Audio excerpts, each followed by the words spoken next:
नमस्कार। हम एक सीरीज चालू कर रहे हैं।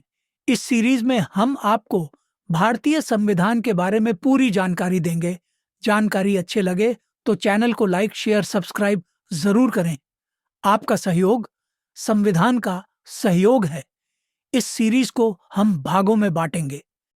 वीडियो शुरू करने से पहले हम चाहेंगे हमारे चैनल को आप सब्सक्राइब जरूर करें, साथ ही बेल आइकन को दबाएं। तो चलिए वीडियो शुरू करते हैं। शुरुआत करते हैं पहला भाग से। भारत का संविधान भारत का सर्वोच्च विधान है, जो संविधान सभा द्वारा 26 नवंबर 1949 को पारित हुआ तथा 26 जनवरी 1950 से प्रभावी हुआ। यह दिन 26 नवंबर भारत के संविधान दिवस के रूप में घोषित किया गया है, जबकि 26 जनवरी का दिन भारत में गणतंत्र दिवस के रूप में मनाया जाता है। भारत के संविधान का मूल आधार भारत सरकार अधिनियम 1935 को माना जाता है। भारत का संविधान विश्व के किसी भी गणतांत्रिक देश का सबसे लंबा लिखित संविधान है। शुरुआत करते हैं। भाग 2, संविधान सभा मुख्य लेख। भारतीय संविधान सभा के लिए जुलाई 1946 में निर्वाचन हुए थे। संविधान सभा की पहली बैठक दिसंबर 1946 को हुई थी। इसके तत्काल बाद देश दो भागों, भारत और पाकिस्तान में बंट गया था।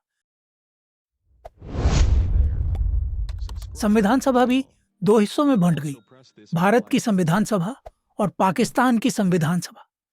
भारतीय संविधान लिखने वाली सभा में 299 सदस्य थे, जिसके अध्यक्ष डॉक्टर राजेंद्र प्रसाद थे। संविधान सभा ने 26 नवंबर को संविधान को अपनाया। 1949 में अपना काम पूरा कर लिया और 26 जनवरी 1950 को यह संविधान लागू हुआ। इसी दिन के याद में भारत में हर वर्ष 26 जनवरी को गणतंत्र दिवस के रूप में मनाते हैं। भारतीय संविधान को पूर्ण रूप से तैयार करने में 2 वर्ष 11 माह 18 दिन का समय लगा था। शुरुआत करते हैं। भाग 3, संक्षिप्त परिचय। भारतीय संविधान में वर्तमान समय में भी केवल 470 अनुच्छेद तथा 12 अनुसूचियां हैं और यह 25 भागों में विभाजित है। परंतु इसके निर्माण के समय मूल संविधान में 395 अनुच्छेद, जो 22 भागों में विभाजित थे, इसमें केवल 8 अनुसूचियां थीं। संविधान में सरकार के संसदीय स्वरूप की व्यवस्था की गई है, जिसकी संरचना कुछ अपवादों के अतिरिक्त संघीय है। केंद्रीय कार्यपालिका का संवैधानिक प्रमुख राष्ट्रपति है। भारत के संविधान की धारा 79 के अनुसार केंद्रीय संसद की परिषद में राष्ट्रपति तथा 2 सदन हैं, जिन्हें राज्यों की पर प्रधानमंत्री होगा। राष्ट्रपति इस मंत्री परिषद की सलाह के अनुसार अपने कार्यों का निष्पादन करेगा।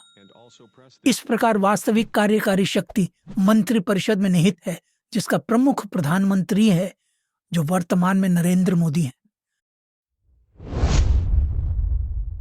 मंत्री परिषद सामूहिक रूप से लोगों के सदन, लोकसभा के प्रति उत्तरदायी है।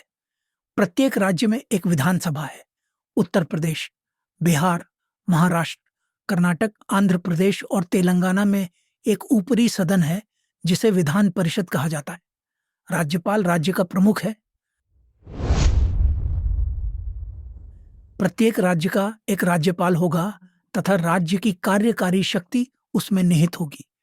मंत्रिपरिषद, जिसका प्रमुख मुख्यमंत्री है, राज्यपाल को उसके कार्यकारी कार्यों के निष्पादन में सलाह देती है। राज्य की मंत्रिपरिषद से राज्य की विधानसभा के प्रति उत्तरदायी है।